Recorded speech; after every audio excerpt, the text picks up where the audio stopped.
Alright guys, TacticalRab back again today. Hope you're doing well and enjoying your day so far. Everyone pretty much seems to agree on which are the 4 best teams in the CDL going into the new season. The thing that people don't agree on is which are the 3 best teams. Which of those 4 do you eliminate from this discussion? Octane goes through his analysis and says that his elimination team is very interesting indeed, especially given their result in the most recent season. Is Octane's opinion accurate, especially based on what we've seen in the last couple of years? Which teams will actually be the best in the league? Very much intrigued to your thoughts in the comments. Hit the like button if you enjoy. Subscribe if you're new as always. I greatly appreciate it. I find this funny as well that there's lots of guys now kind of making fun of the movement kids. I do respect the movement kids and what they do, but like people who put their sets up to 20 cents and stuff like this, they fly around and you know, people get kind of hyped for clips like this, even though people I think realize there isn't really too much to it. And as Octane says, these videos of COD players violently shaking their screens and YY slide dolphin dive and make me inexplicably angry. I want a heady L triggered, get slammed, which is pretty much what happens if you try and do this. Now this is well, it's interesting, isn't it? Standy's playing a Valorant 5 stack with some interesting characters. We've got iReader, we've got Turn Up to Easy, and then we've got Clay and Brian Saint. How convenient that they might possibly be teaming together under Carolina Royal Ravens. And I mean, it doesn't get much more blatant than this, does it? I know that Clay and Saint are boys, but like, you know, Saint is the general manager, head coach of Carolina Royal Ravens. Clay's here, Standy's here. I think we can probably put the pieces together on this one. The guys that are going to round out that team, that's an interesting question because it's what I've heard is different to what you might expect, but I'm not sure exactly, well, how close this even is. I'm not convinced they've actually signed anyone quite yet, or whether the deals are quite done and signed. So yeah, probably coming relatively soon on that one. Speaking of Clay, this I thought was also kind of crazy that the COD League put out CDL Pro ages on the release of Modern Warfare 2 originally. Clay was 17 when MWT came out back in November. I'm guessing it was November 2009. Thieves was 5. Snoopy was 5 as well. So yeah, they don't have that much experience. There is going to be some sort of differential in, you know, immediate map knowledge, I would imagine, between Clayster and others that played the game at the time. And some of these guys shouldn't be a massive deal, but it's still kind of remarkable. And as Clay says, yeah, that was the first game that he went pro in. So yeah, Clay went pro in that game. I know there's people saying that this could be Clay's last year competing. It may be, it may not be. Hopefully it won't be, but it definitely could be. And it would be quite the story if Clay's first and last season as a pro were basically played on the same map set, which is kind of what we might see this year. Gunny hasn't aged a day. I've got 12 to 17 years experience on some of these young guys, which is really crazy to think about the discrepancy there across the league. But also Clay's been giving his thoughts on the well, what he would like to see as the new game mode in the CDL, potentially a new game mode as the third game mode. Hardpoint search, no doubt. The third game mode, is it going to be control? Clay wants some sort of version of uplink. We did see back in World War II Gridiron where there was a portal on the ground, and it was kind of like uplink in theory, but it didn't play quite as fun, and it also straight up wasn't as good. There's other options. People have talked about trampolines, or people have talked about, all right, well, maybe you have like an area of the zone where you have lower gravity, so when you jump you go higher and then you can actually get it in the portal. I don't know what you should do about this, but I'd like to see some version of uplink work. The reality is it probably won't. So that leaves us with a couple of options. One of which is CTF, obviously. It did play well on this game back in the day, but I think people know that CTF also has its own negatives and downsides.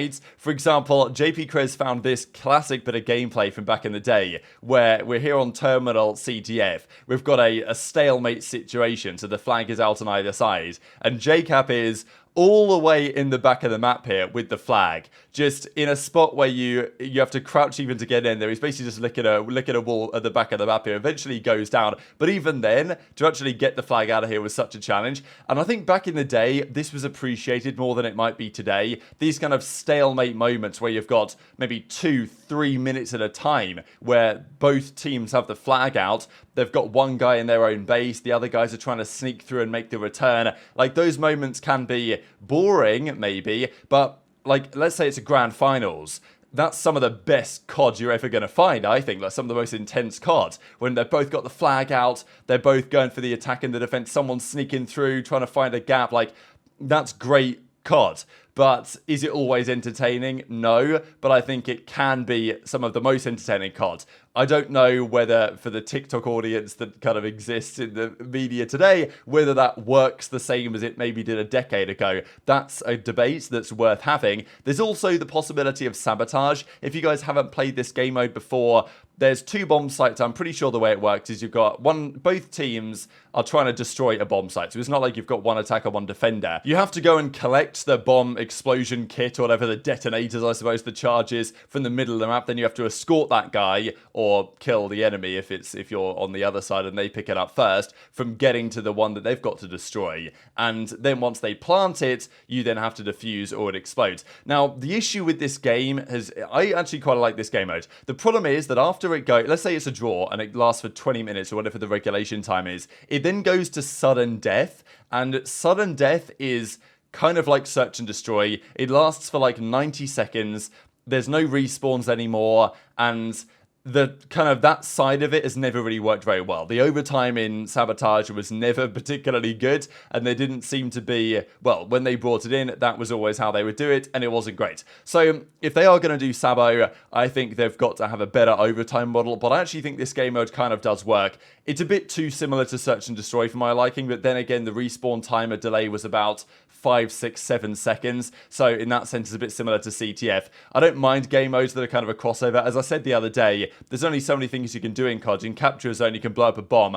I kind of like Capture the Flag because you're capturing a flag. It's a bit different in the same way that I like Uplink, because you're throwing a ball into a portal rather than, Control is very similar to Hardpoint in some ways. Sabotage is very similar to Search and Destroy, Demolition in a way. So yeah, I think CTF is my personal preference, despite the criticism that it does get, and I can understand why. But I wanted to mention what Octane had to say here on his belief of the top 4 teams in the league. The top 4 teams, we all well know what they should be. The top 6 teams, most people would say it's Boston and Los Angeles Thieves. In some order, that's 5, 6, and then the top 4 is in some order FaZe, OpTic, Toronto, and the New York Subliners. But let's not forget, the New York Subliners are the reigning world champions. Yes, they've made a change, but on paper, they clearly think this change makes them even better, and they just won the World Championship. But Octane thinks they are only the 4th best team going into the new season. Dude, look at this spot. They're just in a stalemate, and Cap's just in this corner. This is so cheese. This is hilarious. Let's go, JCap. This is the boring part of CTF, guys. It's just full-on stalemate where you have the guy on the screen literally licking a wall in the corner.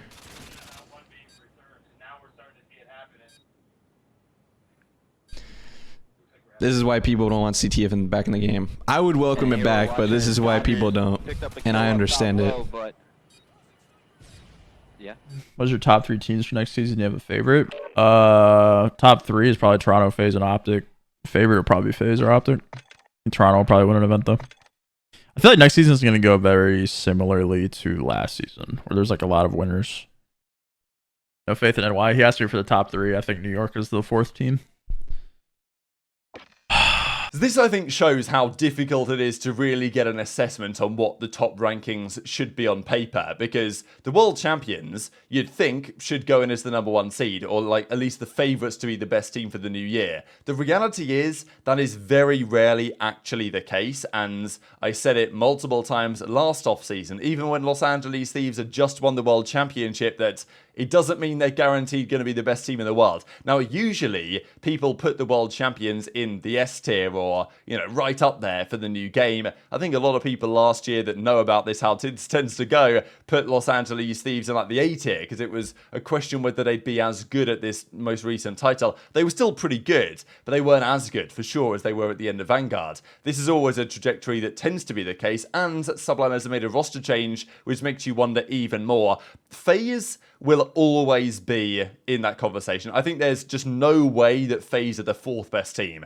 Their team has got better on paper. They've been #1 seed for the last 4 years in a row in the CDL. Yes, they haven't always won the events, but they've got to be up there. I think there's no way that FaZe are the 4th best. So then it's between OpTic, Subliners, and Toronto. And Toronto ended last year really well. But, in the same way, New York ended the year really well, and Octane thinks they're the 4th best team. Someone's got to be the 4th best team. That's the challenge here, that, you know, the top 4 is easy to describe. The top 3 or the top 2 or the top 1, that's when things get more complicated. But Ultra, they had a great team last year. Insight, Scrap, CleanX, and of course Hixie at the end of the titles, Standy early on. Now they brought Envoy in. They should get better as well. So, you know, how can they not be top 3? It's difficult to say. And then OpTic, I mean, okay, people are going to say a flop tick. They're going to fall short of expectations. And if they do, there's questions to be asked, because this team is just so ridiculously good on paper.